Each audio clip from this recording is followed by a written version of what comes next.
On opening its eyes for the first time, the baby's pigment begins to work, undergoing its first color change in preparation for the outside world.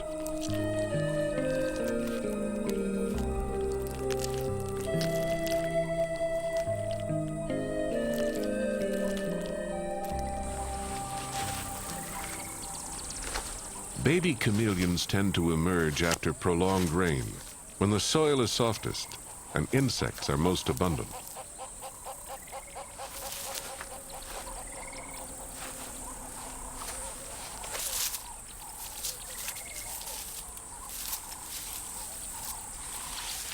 They're very vulnerable and need to reach cover as soon as possible.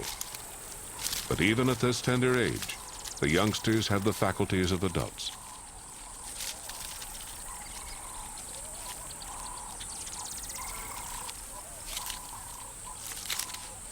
Their first task is to secure a meal.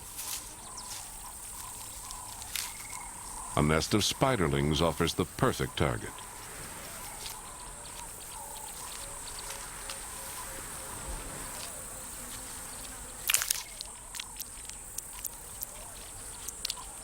Undisturbed, the baby chameleons could pick them off all day.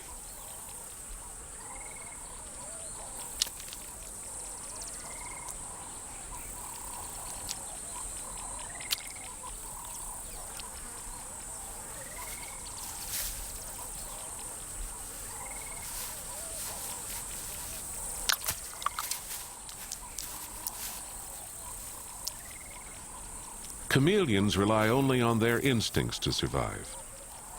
But creatures like baboons teach their young how to get by, and that yellow fever thorn trees can offer special treats.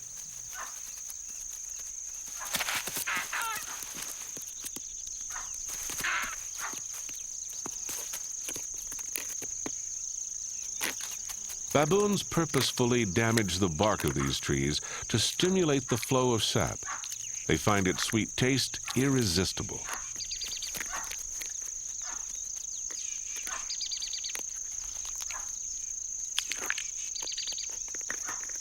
Because primates can climb high into the canopy, there are other prizes up for grabs. Vervet monkeys quickly learn that the soft new thorns growing at the tips of branches are good to eat.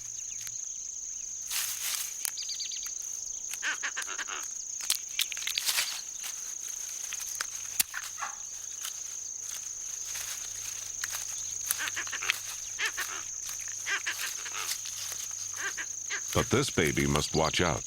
The tough older thorns could give him a painful surprise.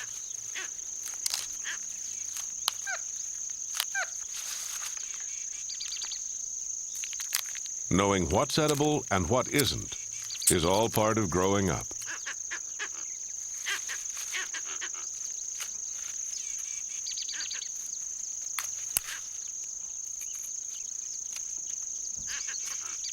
Living on damp, rich soil, yellow fevers grow very tall.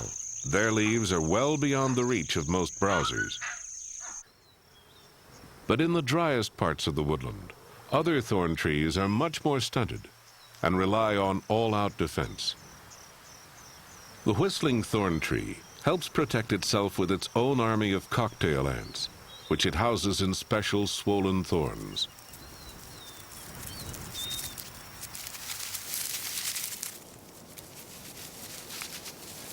In return, the ants defend the leaves against any attack.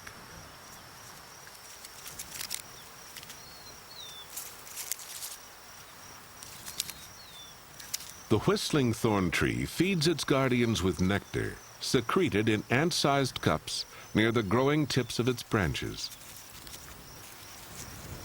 This keeps the ants where the tree needs them most.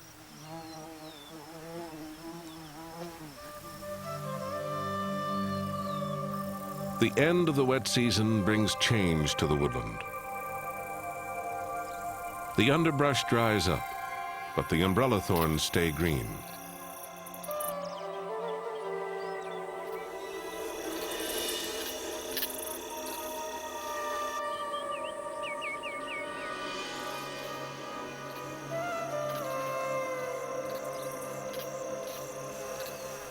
Despite the changes to their world, the lioness and her older cubs won't suffer. Even in the driest months, the woodland remains well stocked.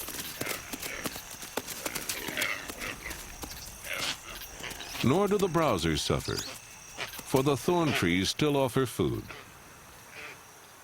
And the trees themselves stay healthy because termites constantly enrich the tree's soil by recycling dead wood.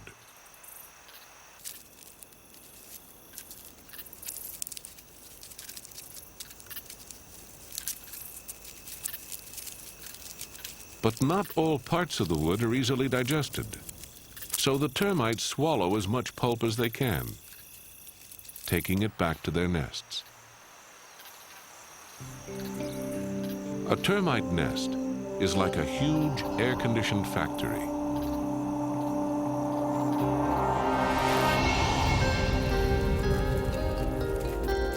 At its heart is the queen's chamber. Attended by millions of sterile workers, she is trapped in her cell by her size. Her 4-inch body is one vast egg machine. The eggs she produces are taken by workers to cells, where they hatch into fragile nymphs. The colony is fed by fungus gardens.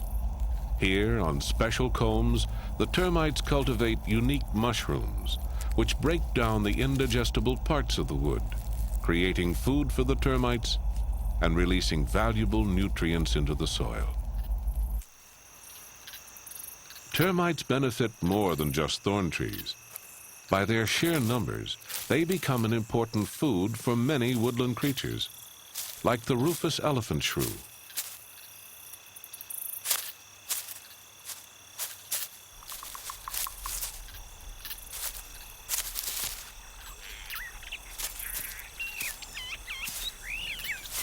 It uses its nose as a tool to root under bark and leaves.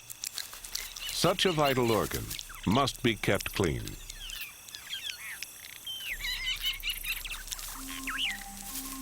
But the shrew senses danger. An army is on the march.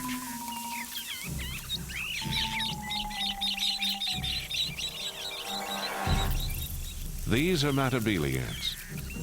They live on termites.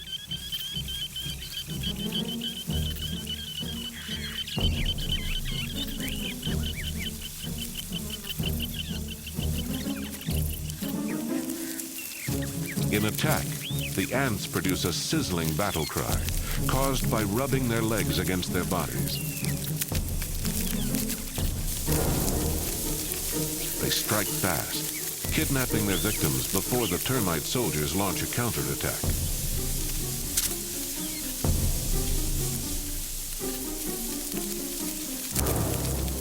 Loaded with their spoils, they beat a swift retreat to their underground nest.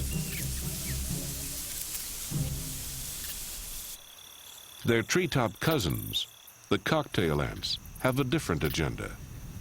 They're busy protecting the next generation of whistling thorns.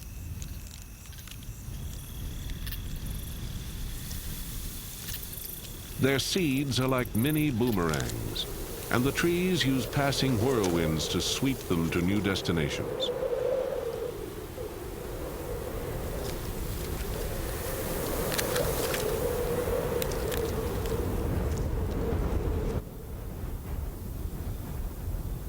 Thorn trees use every method at their disposal to spread their seeds.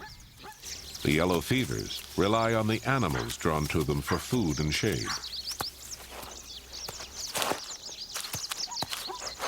As animals move beneath the trees, they break fallen seed pods into tiny packets, ready to float away with the next heavy rains. To get uphill, they're carried on the sticky hooves of animals. These subtle alliances are the foundation of thorn tree country, a place where crude battles for survival are fought every day. In the dry months, the lake edge becomes dangerously tempting.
The foal's death seems unfortunate, but the lioness earned her reward, and the woodland will soon earn its own.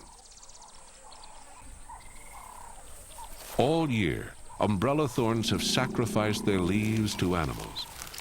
And now, in the dry months, they're plundered more than ever. It seems the trees have got it wrong, but they haven't. For at this crucial moment, they drop thousands of seed pods.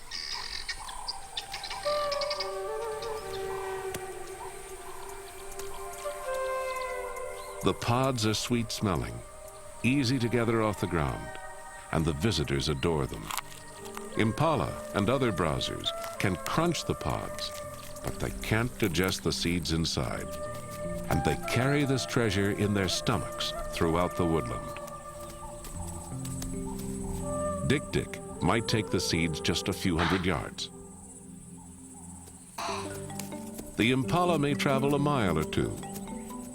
Elephants for 10 miles or more. Ultimately, at some place away from the mother tree, the seeds are sown in their own nourishing bed of fertilizer.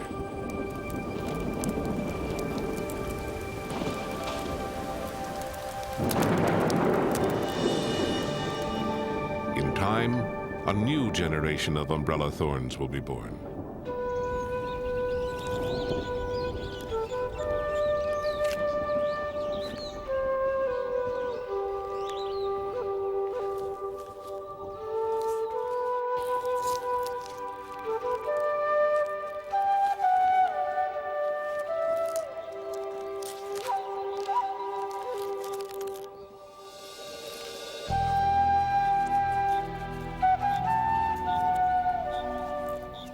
To survive, these young shoots will have to grow fast and, as soon as possible, arm themselves with thorns.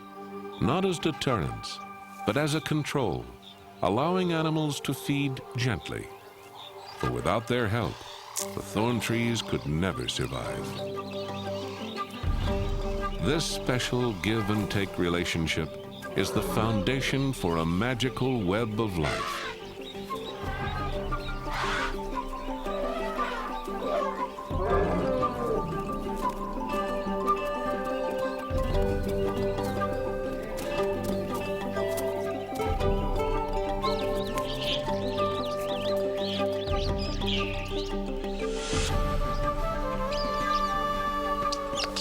Far from being a hostile place, the thorn tree woodland of